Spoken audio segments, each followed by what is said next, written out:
Hey guys, welcome back to Be a Creative. It is day 4 in our 8 Crazy Tags of Hanukkah series. Thanks for coming back. I hope you guys are enjoying the series and you're learning the few little techniques and tips and maybe getting some inspiration. I was really excited about doing this tag. I mentioned it on day 2 that you were going to want to save that piece of Yupo paper that we used as a makeshift stamp pad when we were doing our ombre effect. This tag is why. We're going to use that piece of paper to cut out our focal points, the hearts, using a die cut. And then the negative space from the die we're going to use as a makeshift stencil on our gel plate. We're going to be using the Lawn Fawn Stamp set that we've been using all week long. That makeshift stamp pad, which is just the remnants from the ombre stamp that we did. I'm using a Holtz Alterations stamp set because I wanted hearts, but you can use whatever you have on hand. We're also going to use some Dina Wakley scribble sticks on the gel plate. It's going to be super awesome. And you're going to need some paint. Now, I didn't wind up using all of the paint that I pulled out, but when I gel plate, I want a lot of choices. So I pulled out a lot of paint in different shades of blue. The exact colors that I used on the plate I'll list below, but I typically pull out more than I need. Much like Pocahontas, I have to paint with all the colors of the wind. We're also going to need some texture tools. These are all homemade, mostly watercolor paper that I've run through the embossing folder, scrap pieces of paper that I've cut, texture paste through a stencil. I just made a lot of homemade ones, even some leftover bubble wrap that came in an Amazon package. Those are tags that we're going to use on our gel plate. You do not need that hair. You do need some of scrap paper so that you can brayer off, hence the brayer. That's exactly what you do with that, in case you were wondering. And you're going to need a gel plate. I'm using the Ranger brand, which comes in 3 sizes. I'm going to be using the middle size, which I think is perfect for the size 8 tags that you can either purchase or you can get the die to cut those out. I stick that right to my tonic craft mat. I don't really think it makes a difference. I just don't like it sliding around, which is why I don't use a piece of paper. The first thing we're going to do is cut out all of those dies. So I tried to place the die over the paper so I could get some really good Happy Hanukkah impressions on the pieces of the hearts that came out of the die, and I think I did a good job. I probably should have placed it a little bit better, but it is what it is. We're going to work with what we've got. The stencil, well, what we're left with is basically a stencil, and that's what we're going to be using primarily on the jelly plate. See, I was excited to get started. This first thing that I'm going to do is something that I've picked up just from watching a lot of YouTube videos on how to gel print. You put your acrylic paint down first, and then you have to let it dry.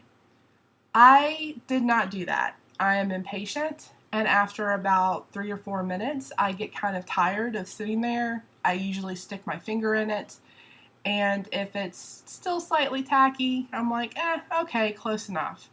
As you can see, that was more than just slightly still tacky. It was basically still wet. And you can see I'm actually pulling up some of that silver paint as I'm braying over it. I'm going to take off my wedding rings so that my husband doesn't kill me for getting acrylic paint all over them. And then I'm going to start pulling my first print. The first print, it's a little muddy. It's not great. But we're going to go back in for a ghost print. And it didn't really pull up a lot. That's okay, we're just warming up. Sometimes you have to warm up on the gel plate, I think is the best way to put it, like limber up, like this is an exercise.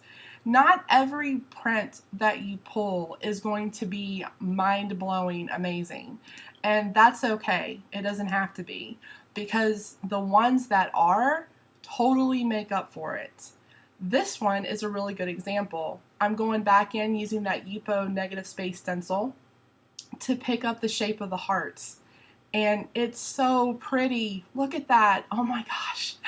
I'm just as excited now watching this as I was when I did it. The ghost print for that came out really pretty too. And I like how it's kind of distressed and faded. Personally, I think the ghost prints are usually the best, but I like the look that the ghost print gives. I think that that distressed, messy look is really pretty. Some people like the first print. It's really up to you. So I'm going back in now and I'm going to start laying down some texture. And I'm using that embossed piece of watercolor paper. That's probably my favorite one. You can see it's covered in paint and I use it a lot just because I think it gives a really good impression. I like using the watercolor paper through the embossing folder because you can get a lot of different textures relatively on the cheap. That is my favorite tag. I'm sorry, I got really excited. It was so pretty and the camera didn't really do it justice, but oh my gosh, I like almost stopped at that point. But as you can see, I'm going to keep going. I'm going to leave that little remnants of paint from that pull on the tag because that's what gives the gel plate, I think, the amazing texture and layers when you do like a really long gel plate session. And this is addictive. I'm just warning you right now. It is so easy to sit here for like 2 hours and just pull print after print.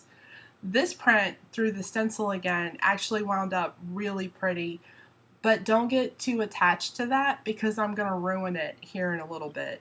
That happened. I could have kicked myself, but oh well. It's just paper. It doesn't have to be perfect. I'm going to go back in with 3 different colors. I typically use 3 different colors at a time because I like the way that it looks. There's really no rules when it comes to gel printing, and it's unless you're just using a lot of really crazy colors, it's hard to make mud on it. You definitely won't make mud if you let the acrylic paint dry completely in between the layers. Now I'm using the Dina Wakley scribble stick. This is a technique that I picked up off of one of her YouTube videos, and I absolutely adore it. And it's the water.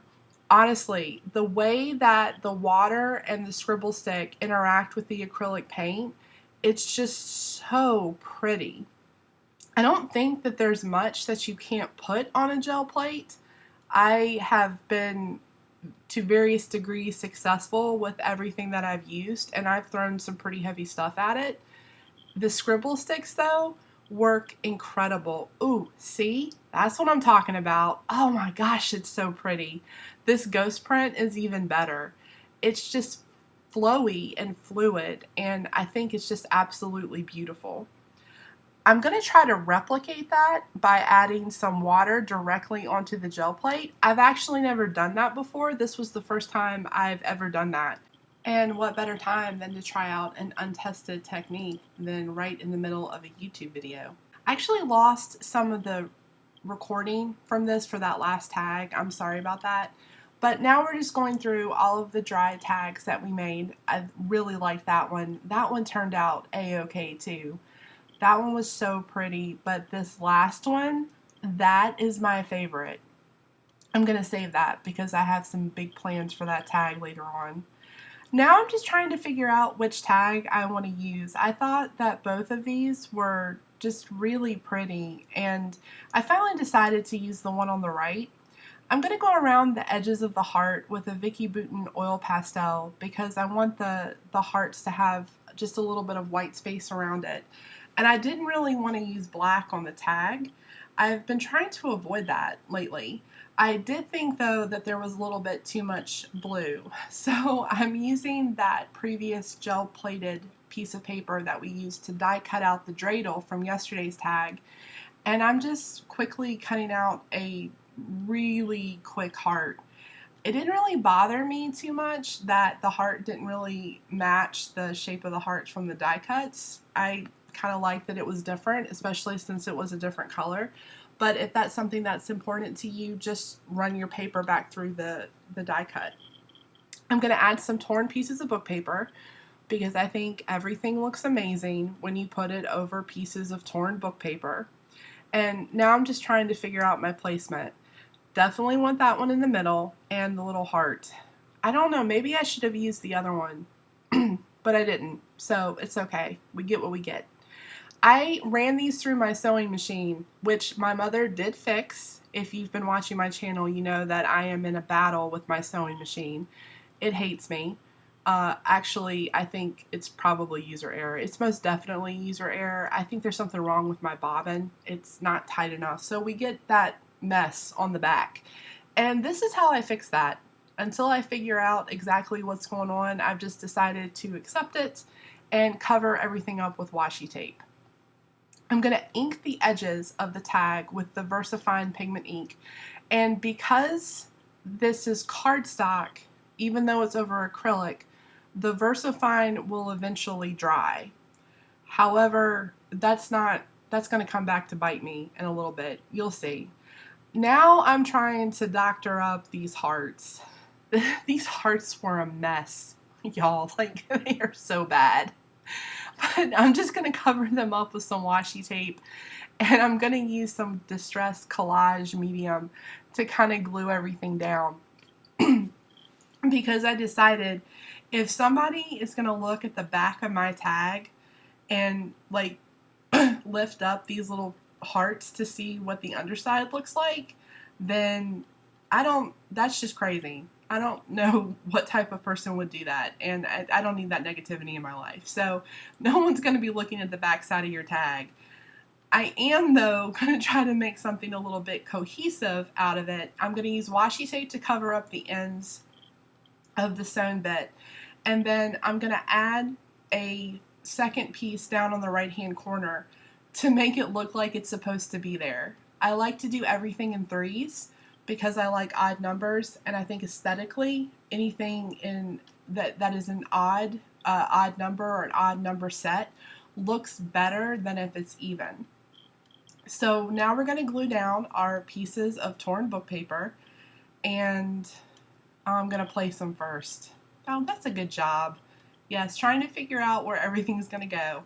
Now we're gluing down my pieces of torn book paper, and again, I'm not going to distress the edges because I don't really want those to pop out from the background. I want everything kind of to blend in because I want the focal points to be the hearts.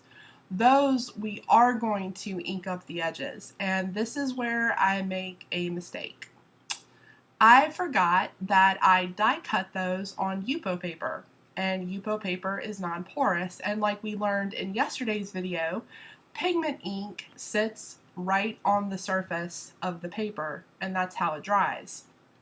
That middle heart is cut out of cardstock, so that's actually going to dry, but the hearts that are cut out of Yupo paper are going to get kind of messy. You'll see in a minute when I flip that heart over. And I was a little disappointed, but then I decided that it was okay. It kind of fits the theme of the tag, which is kind of grungy and messy and artsy. Oh, look, I'm trying to clean it. Oh, I'm so cute. Bless my little heart. No, it didn't work at all. We're just going to keep moving and keep sticking everything down. I think it works. And, you know, if people didn't know that it wasn't supposed to look like that, they wouldn't be able to tell. Now we're going to use the I love you a lot key because they're hearts, and that says I love you. And if you're not familiar with latkes, they are the delicious fried pancakes that we eat during Hanukkah. Everyone should just eat them all the time, especially with applesauce. Oh my gosh, they're so good with applesauce. That's how I prefer them. Now we're going to add our little silver ribbon, tie it off because I'm not doing bows anymore, and we've made a beautiful tag. Thanks. See you next time.